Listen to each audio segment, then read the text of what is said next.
Annyeonghaseyo, welcome to another video. It is your guy, John Hill, and we are downtown, even though I'm not gonna stay here. Let's move forward. I hope you humans are having a wonderful day today. This morning, came across an article by the Rolling Stones called How Scooters Are Becoming Millennials' Extreme Sport of Choice. Do the same thing, let you not take. We gon' pull up, nigga, on the lane. On side, we gon' fuck, we don't do the race. You know that? 18 years after the first release of the first Razor, scooters have come of age, spawning a uniquely millennial subculture with the same disruptive spirit as skateboarding, minus the steep learning curve. Yeah, that's like a jab, right? Anyways, and according to many scooter riders, it's actually overtaking skateboarding in popularity. Yes.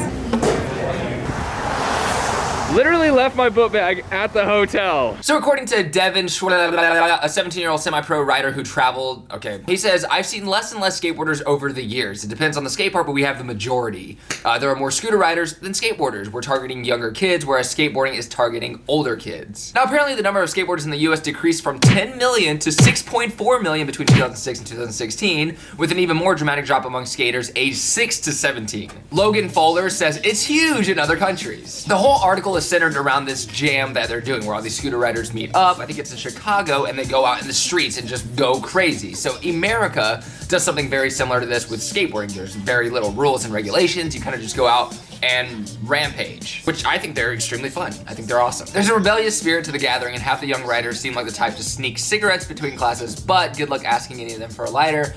After all, this is a vaping generation.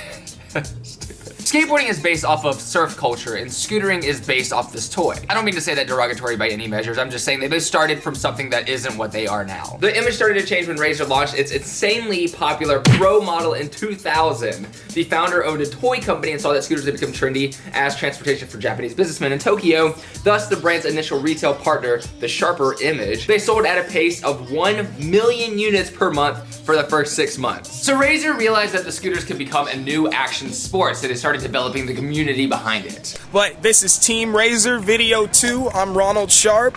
We got the rest of the crew here. According to Andrew Brassard, scootering is the first sport that developed through the internet, so we were able to build a whole industry in just a few years. A company called Proto Scooters in 2008 doubled its revenue for 6 years straight, its growth only slowing once a rush of other companies entered the market. Now here you see all these correlations between skateboarding and scootering. There's a rift between like park and street brands, because skateboarding is the same thing. We're all like rebellious against each other. We're all rebellious in general. It's just kind of like a whole mess of no one can really win. Because a scooter has handlebars like a BMX bike and deck like a skateboard, it's a hybrid capable of incorporating tricks from each within a much quicker learning curve, which is undoubtedly part of why it appeals to younger crowds. When you first start out skating, you can't just ollie right away. This is according to Sidlowski. You have to practice for 6 months. On a scooter, a bunny hop takes like a day to learn or an hour, or I don't know any tricks. Today's riders mainly find inspiration on YouTube. It's resulted in underground scooter celebrities like the Funk Bros. Hey everyone, welcome to the channel.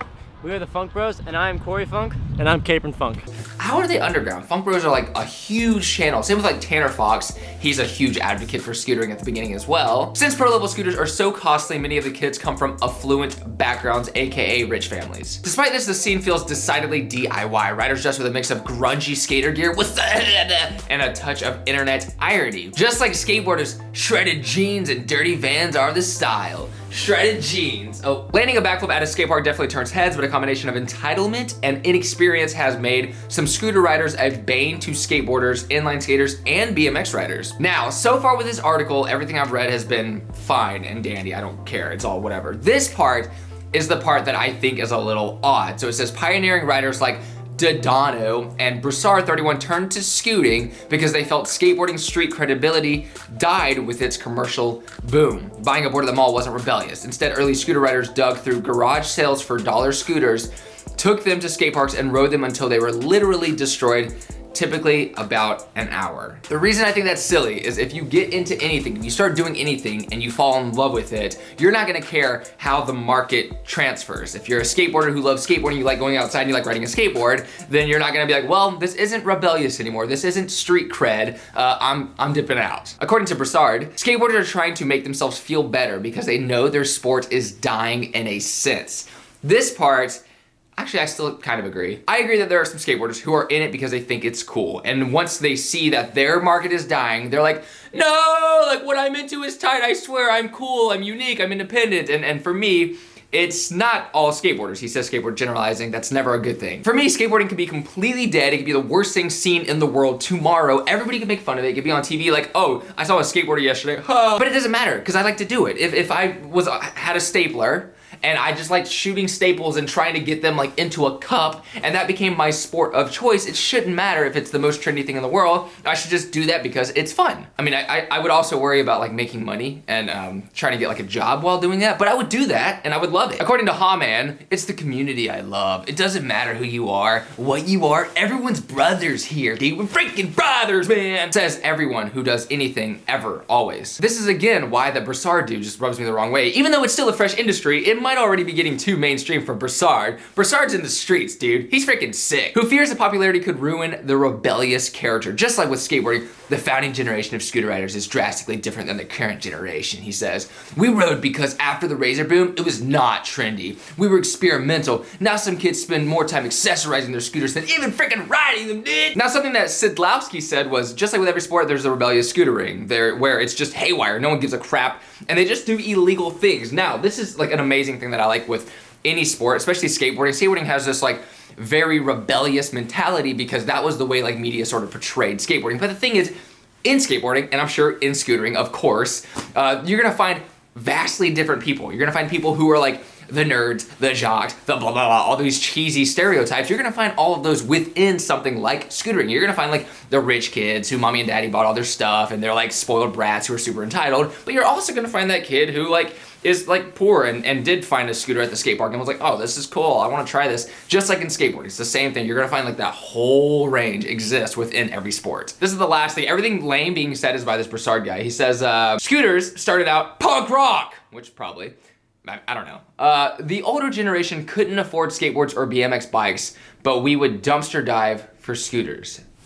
That is just like the biggest load of like baloney. Like you can dumpster dive for skateboards and BMX bikes. Why? It just doesn't like, there's no reason to scream at the top of your lungs, I'm rebellious, I'm different, because that usually means that you're really excited to have other people believe that, which means you care way too much what people think about what you're doing. Now, how do I feel about the whole situation as a super savage freaking skater, bro? Like, how do I feel? I think that this is a sexy looking board. That name on the top is really cool. Dude, you can touch your toes? Yeah, I can put my palms on the ground. Are you flipping kidding me? Right, oh, you really, oh. Is it your back or your legs? These. Brian, what are we about to do, dude? We're about to eat some hot sauce. Some vegan nuggets. It's gonna be delicious. It's gonna be delicious. There's Craig hiding in the background. Cool. And then we're gonna do some skateboarding, and it's gonna be freaking sick.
Thank you, my sir. Thank you. What's 191? The exit I grew up on. Oh, nice. It's my dog. Exit 191, BB. What's up? Everybody, Skateboards, what's up? Progress Daily, what's up? I gotta leave, dude. 3:36. Let's go to bed, dude. I'm important. Okay, so what were we talking about? Scootering? Okay, yeah, so what do I think about the whole scootering thing? First of all, I had a great time. I had a lot of fun. Shredquarters is the best, and then all those guys, of course, are like my best friends, so it kind of works out perfectly. Super stoked, and hope you enjoyed the freaking skateboarding.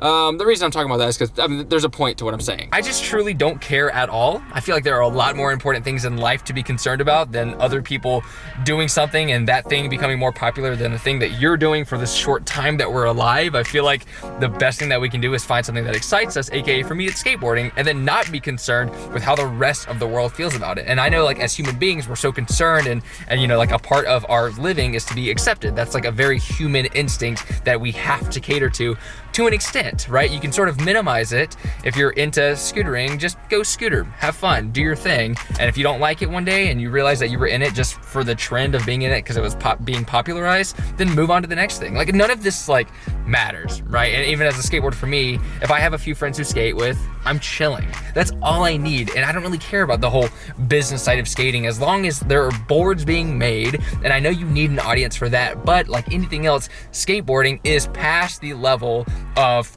just accommodation.